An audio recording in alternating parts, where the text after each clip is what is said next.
tapi dia nggak lihat di depannya. Bah.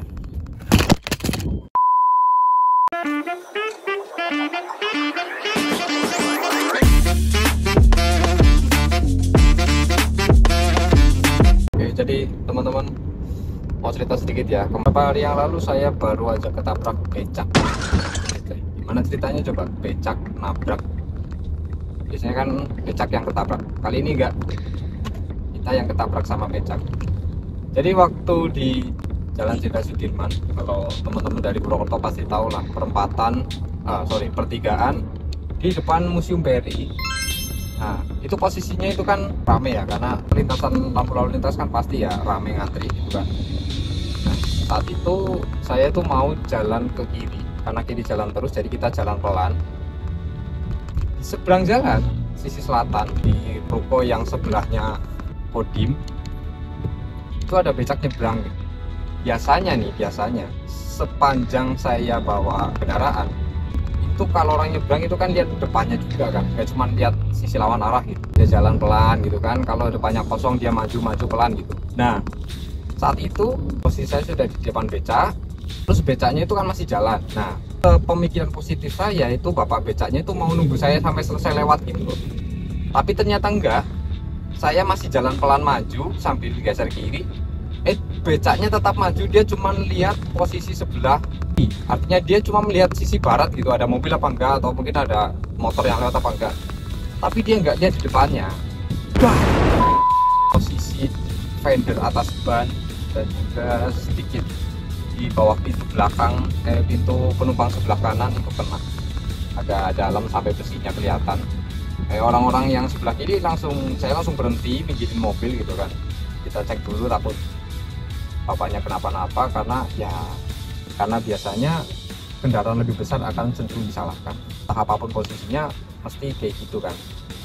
Oke, kita berhenti dulu, kita tanya dulu, Pak gimana, ada yang luka enggak? Kata bapaknya, ya mas, biasa saya suruh hati-hati gitu kan. Saya belum bilang apa-apa loh, tapi bapaknya udah bilang pasti suruh hati-hati. Ya sebenarnya saya cuma mau ngecek aja nih bapaknya ada yang luka fisik enggak. Becaknya juga, karena yang kena bumper besinya tentu yang kalah bodi kita kan, ini cuma plat aja. Udahlah, yang penting nggak ada yang celaka gitu aja sih. Kalau lihat becaknya juga nggak kenapa-napa, maksudnya nggak sampai penyok atau pelek bengkok, ya masih normal aja. Jadi bapaknya juga kaget. Kita salaman, saya juga udahlah fair-fair aja, yang penting nggak kenapa-napa semuanya. Alhamdulillah ya, warga Purwokerto ini orangnya santai, jadi waktu itu ada beberapa orang yang lihat, yang menyaksikan juga, dan mereka cuma nunjuk-nunjuk sama ngasih tahu saya gitu, kalau gitu itu abang becaknya gitu. Tapi nggak yang provokasi masalah. Jadi udah, bapaknya jalan ya. Padahal saya kalau bawa kendaraan cukup hati-hati sih. Biasanya sih kalau ada kasus nyebrang kayak gitu tuh, yang nyebrang lihat di depannya juga itu udah lewat semua apa belum. Nah, ini posisi saya masih di depannya, beliau bapaknya tuh jalan terus, karena saya lihat dari sisi sebelah kanan tuh, dari spion tuh bapaknya lihatnya tuh sisi kiri terus, dia sebelah barat terus. Mungkin dia nggak ngeh depannya itu saya masih di depan gitu loh, maksudnya belum lewat, akhirnya kena di belakang. Jadi kalau ada yang bilang paling ngebut lu, paling ugalan, gimana ceritanya nabrak tuh dari sisi belakang, emang bisa ngepot ya? Kebetulan banget setelah kejadian itu, ini kan juga akhir tahun, saya ditelepon oleh pihak asuransi, karena ternyata asuransi mobil ini nggak kerasa ya, setahun udah mau habis. Karena waktu itu saya cuma coba apply asuransi 1 tahun yang all risk, jadi segala resiko perusahaan yang terjadi di kendaraan ini bisa diklaim. Kebetulan banget waktu itu ditelepon, katanya masa asuransinya mau habis, apakah mau diperpanjang atau enggak. Dan kebetulan ini yang kena 2 panel, 2 bagian, jadi bagian pintu sama fender bawah. Nah, ini yang dalam sama ini kena, aduh. Jadi kalau dihitung 2 panel, ya lumayan sih. Jadi udah, kebetulan banget ini ditelepon ke asuransi, saya jadi inget ternyata masih bisa diklaim. Kemarin langsung ngurus klaimnya. Dan buat teman-teman yang mungkin mau pakai asuransi untuk mungkin all risk atau apa gitu kan, untuk mobil teman-teman, di sini saya akan menjelaskan seperti apa proses klaimnya, apakah semudah itu, apakah segampang itu. Kan kalau promosi pasti all risk, semuanya ditanggung per tahun sekian. Ini saya tidak nyebut merek, tapi ini adalah salah satu dari asuransi yang kebetulan saya pakai untuk kendaraan ini. Jadi setelah itu saya langsung menghubungi pihak asuransinya melalui WA, terus foto, kasih kronologi, isi data. Setelah itu masuk, ada lagi konfirmasi dari cabang, dikirimkan lagi untuk formulir dan kronologi. Oke, setelah saya kirim, ternyata suruh datang ke kantornya. Katanya datang aja ke kantornya, nanti akan didata di sana. Soalnya sebelumnya saya dikasih tahu katanya nanti ada tim surveyor. Saya kira tim surveinya itu datang ke rumah saya atau gimana. Saya sempat share log juga.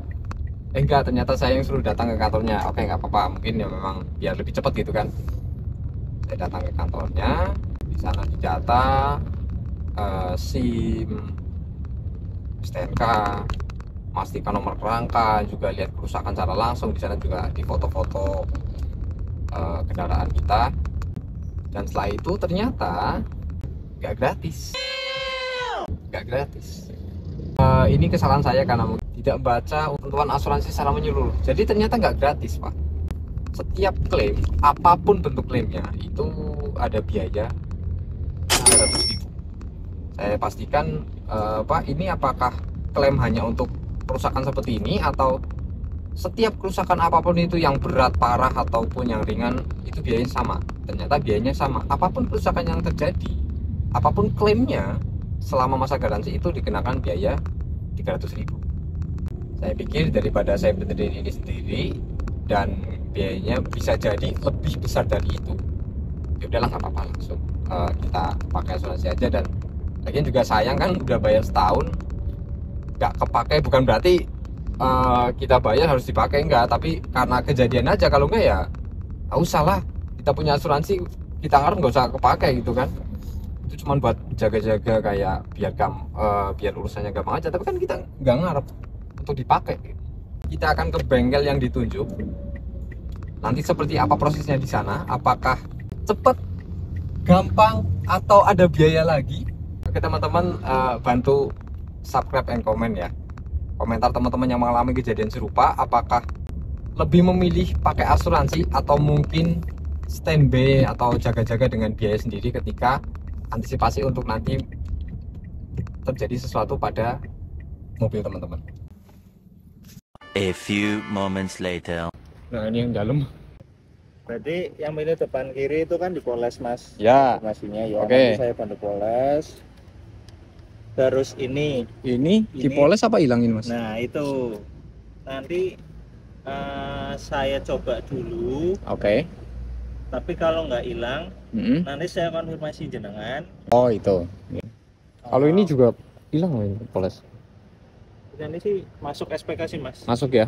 Pengerjaan kurang lebih 3 hari. 3 hari. Berarti kemungkinan hari Rabu, kalau nggak ada kendala, hari Rabu sore selesai. Oh, sore ya. Apabila ada kendala, nanti saya konfirmasi lebih lanjut by WA. Oke. Tadi. Ya. Saya buatkan tanda terimanya dulu, Ya.